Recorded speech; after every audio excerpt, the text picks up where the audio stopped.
ఆ అమ్మాయి నిలబడుకోలేక అవస్థపడుతుంటే తను లేచి సీట్ ఇస్తాడనమాట. ఆ అమ్మాయి చాలా హ్యాపీ ఫీల్ అవుతుంది, కూర్చుంటుంది. మళ్ళీ కొద్దిసేపటికల్లా ఆ అమ్మాయి పక్క సీట్ అతను ఖాళీ చేస్తే అతను కూర్చుంటాడు. ఆ సీట్ ఇచ్చింటాడు కదా, ఆ అబ్బాయి కూర్చుంటాడు. కానీ మళ్ళీ ఇంకా అంత లేక ఇంకా ఎవరో ఒకరు ఎక్కుతారు, వాళ్ళు కూడా నిలబడుకోలేక ఉంటారు. వాళ్ళకి లేచి మళ్ళీ తను సీట్ ఇస్తాడు.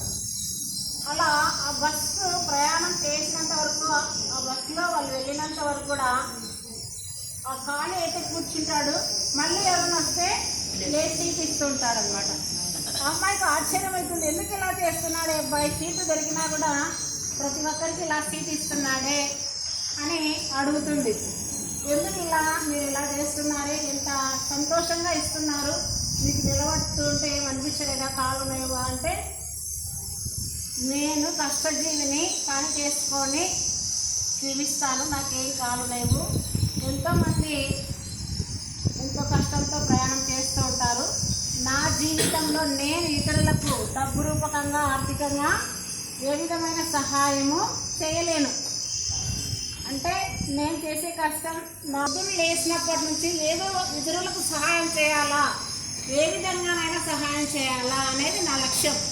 కాబట్టి ఇలా నాకు నా ముందుకు ఏ సహాయం ఎదురైతే నేను వాళ్ళకి చేస్తాను లైఫ్లో అని చెప్తాడు. అమ్మాయి చాలా ఆశ్చర్యపోతుంది, ఇలాంటి వాళ్ళు కూడా భూమి మీద ఉంటారా, ఏదో విధంగా ఇతరులకు సహాయం చేయాలి, వాళ్ళకు ఉండని లేకపోని సహాయం చేయాలనుకుంటారా అని చాలా సంతోషపడుతుంది అన్నమాట. చూసారా మరి, అబ్బాయికి ఏమీ లేదు కానీ సహాయం చేయాలనుకుంటే మనకి ఎక్కడైనా చేయొచ్చు కదా, డబ్బు ఉంటేనే సహాయం చేయాలా, మన దగ్గర ఏముంటే సహాయం చేయొచ్చు. చేస్తారా మరి? మీ లైఫ్లో మీకు ఎక్కడ ఏ సహాయం అందించే పరిస్థితి వచ్చినా మీరు దాన్ని వదులుకోకూడదు. మన ఎదురుకి వచ్చింది అంటే మనకు అది అర్హత ఉన్నట్లే. అర్హత ఉంటేనే వస్తుంది. మనకు ఒకరికి సహాయం చేస్తున్నారంటే అర్హత ఉండాలి.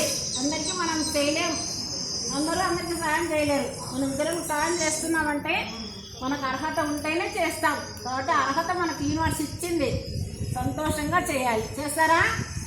ఓకేనా? అరే థ్యాంక్ యూ. ఇంకో చిన్న స్టోరీ. మనం ఇతరుల సొమ్ము తీసుకుంటే ఎలాంటి ఇబ్బందులు వస్తాయి అనేది ఒక చిన్న స్టోరీ. ఇద్దరు ఫ్రెండ్స్, చాలా క్లోజ్ ఫ్రెండ్స్ పార్కులో నడుచుకుంటూ వెళ్తుంటారు. వాళ్ళకు ఒక పర్సు కనిపిస్తుంది. పర్సు కనిపిస్తానే ఒక అబ్బాయి చూసి తీసేసుకుంటాడు. తీసుకుంటే దాంట్లో చాలా డబ్బు ఉంటుంది. అప్పుడు ఆ అబ్బాయికి చాలా ఆనందం అవుతుంది, నాకు చాలా డబ్బు దొరికింది ఈరోజు, నేను చాలా అదృష్టవంతుని అనుకుంటాడు.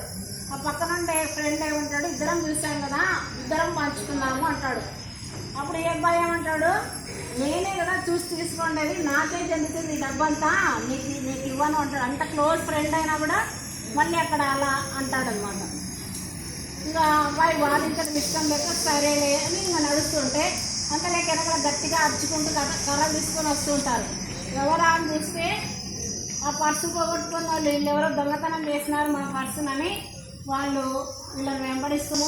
ఇప్పుడు ఇద్దరము మాట మీద ఉన్నాము, వాళ్ళు మనం దొంగలు అనుకుంటున్నారు, లేదు ఇలా దొరికిందని చెప్తామంటే ఇంతసేపు మరి ఆ మాటలు అనలేదు, నా ఒక్కరిని అన్నావు కదా, ఇప్పుడు మరి ఇద్దరం అంటున్నావు.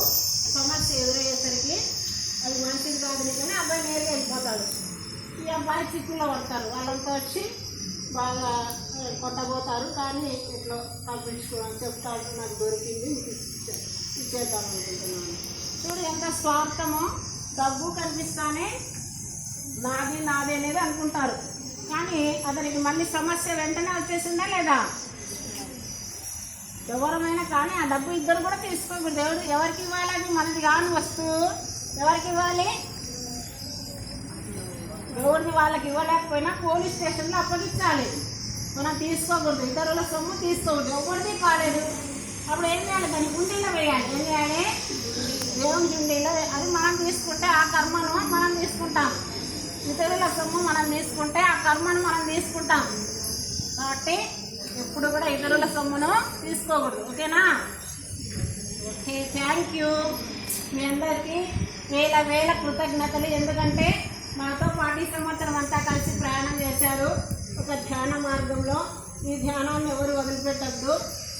మీరు ఇంటికి వెళ్ళినా, ఎక్కడున్నా, ఈ స్కూల్లో ఉన్నా, వేరే స్కూల్ ఎక్కడికి వెళ్ళినా కూడా మంచిగా ఉండండి, మంచి పేరు తెచ్చుకోండి. మళ్ళీ నేను సెలవు తర్వాత మిమ్మల్ని అందరినీ కలుస్తాను. ఓకేనా? Thank you. చాక్లెట్ ఇస్తాను.